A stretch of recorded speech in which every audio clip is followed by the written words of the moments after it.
बात करने के लिए लॉगिन करें www.astrotak.com। देखिए, अगर आपको क्रोध ज्यादा आता है तो आप प्याज लहसुन का प्रयोग कम से कम करिए। अपने भोजन में कोशिश करिए कि प्याज लहसुन का इस्तेमाल कम किया जाए और कच्चा प्याज और कच्चा लहसुन तो बिल्कुल मत खाइए अगर आपको क्रोध की समस्या है तो। दोपहर के भोजन में दही का प्रयोग जरूर करिएगा। लंच के समय में चाहे आप एक रोटी ही क्यों ना खाते हो, थोड़ी सी दही का प्रयोग जरूर करिएगा। इससे मन को बैलेंस होने में सहायता मिलेगी। रस वाले जो फल हैं जैसे संतरा है, मौसमी है, ये रस वाले फल खाने की कोशिश करिए। इससे भी आपको लाभ होगा क्योंकि रस वाले जो फल हैं वो चंद्रमा को अच्छा बनाने की कोशिश करते हैं और मन में सुधार पैदा करते हैं।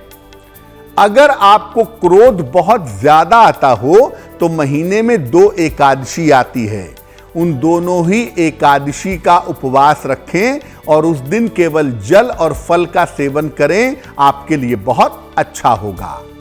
हमेशा ये याद रखिए कि आहार आपका जितना दूषित होगा, जो लोग बहुत ज्यादा तेल मसाला खाते हैं या बाजार का खाना खाते हैं, आप देखेंगे नॉर्मली वो एग्रेसिव होते हैं।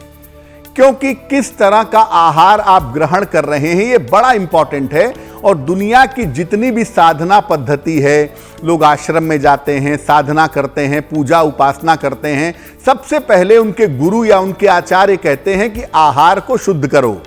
इसलिए आहार को शुद्ध करने का मतलब यह है कि 50% आपने अपने मन को शुद्ध कर लिया और मन शुद्ध होगा तो क्रोध कम करना आसान होगा। मांस मदिरा तो लहसुन प्याज से भी ऊपर है, तो ऑब्वियसली जो लोग लहसुन प्याज न भी खाते हो, मांस मदिरा का प्रयोग करेंगे, उनको भी दिक्कत होगी। कहीं ना कहीं आपका आहार आपके मन पर असर डालता है। और दुनिया में किसी भी गुरु को देख लीजिए, जो वास्तव में गुरु है या वास्तव में संत पुरुष है, वो आपको अल्कोहल और नॉनवेज के लिए मना करेगा ही।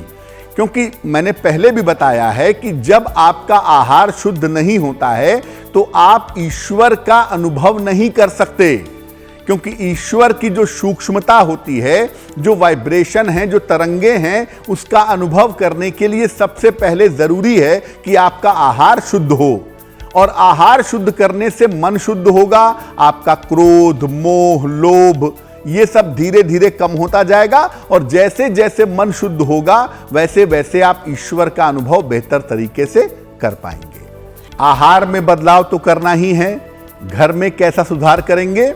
देखिए, अपने किचन को हमेशा साफ सुथरा रखिए। आहार को शुद्ध रखिए और किचन को हमेशा नीट एंड क्लीन रखिए। गंदे किचन में सात्विक भोजन भी नुकसान करेगा। तो किचन को साफ सुथरा रखिए और ऐसे घर में रहिए जहां 24 घंटे में कुछ समय ही सही लेकिन सूर्य का प्रकाश जरूर आता हो। घर में दोनों समय चंदन की सुगंध वाली अगरबत्ती जलाइए, यह भी आपके लिए बहुत अच्छा होगा। घर में खुशबू आएगी, चंदन की खुशबू आएगी तो घर की निगेटिविटी कम हो जाएगी। जो लोग क्रोधी हैं, जिनको एग्रेशन बहुत होता है, उन्हें घर के साउथ ईस्ट कोने में, आग्नेय कोण में नहीं रहना चाहिए क्योंकि यह घर का गर्म इलाका है। यहां रहने पर ऊर्जा बहुत ज्यादा पैदा होती है और जिनको क्रोध आएगा उनका एग्रेशन थोड़ा बढ़ जाएगा। इसलिए ऐसे लोगों को साउथ ईस्ट में रहने से बचना चाहिए। एक तो आपको बताया कि खान पान में कैसे परिवर्तन करेंगे, दूसरा आपको बता दिया कि आप अपने घर में किस तरह के बदलाव करके क्रोध कम करेंगे। कुछ और उपाय भी बताते हैं जिनको करके आप क्रोध को कम कर सकते हैं। सूर्योदय के पहले उठिए, रोज सुबह स्नान करिए और स्नान करके उगते हुए सूर्य को जल अर्पित करिए, बहुत अच्छा होगा। ये एक ऐसा उपाय है, अगर आप उगते हुए सूर्य को जल अर्पित करें और सुबह सूर्योदय के पहले उठें, जीवन की 50% समस्याएं ऐसे ही समाप्त हो जाएंगी। जब आप नहाते हैं तो नहाने के पानी में गुलाब जल डालिए, या आजकल नहाने के लिए बहुत सारी खुशबू बाजार में मिलती है, बेदिंग परफ्यूम्स कहते हैं उनको डाल करके भी अगर आप नहाएं तो कोई हर्ज नहीं है। यानी खुशबू वाले पानी से नहाने से भी मन की पीड़ा दूर होती है, क्रोध में सुधार होता है।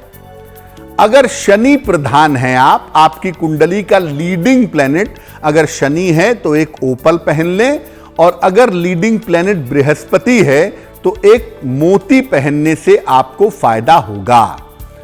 चांदी की एक चेन भी गले में पहनने से काफी लाभ होता है। चांदी की एक मोटी सी चेन अपने गले में सोमवार की रात को आप पहने, आपके क्रोध में सुधार होगा। इसके अलावा मैं 2 उपाय और बता देता हूं। एक चांदी की गिलास खरीद लीजिए और जब भी पानी पीजिए उसी चांदी की गिलास से पानी पीजिए, इससे आपके मन की स्थिति में इंप्रूवमेंट होगा। और जब भी आपको दूध पीना है, चांदी के गिलास में दूध निकाल दीजिए, आधे घंटे तक छोड़ दीजिए, उसके बाद उस दूध को पी लीजिए। ऐसा करने से भी मानसिक तनाव दूर होगा, फ्रस्ट्रेशंस दूर होंगे, और अगर ये दूर होंगे तो आपका क्रोध भी बहुत हद तक कम हो जाएगा।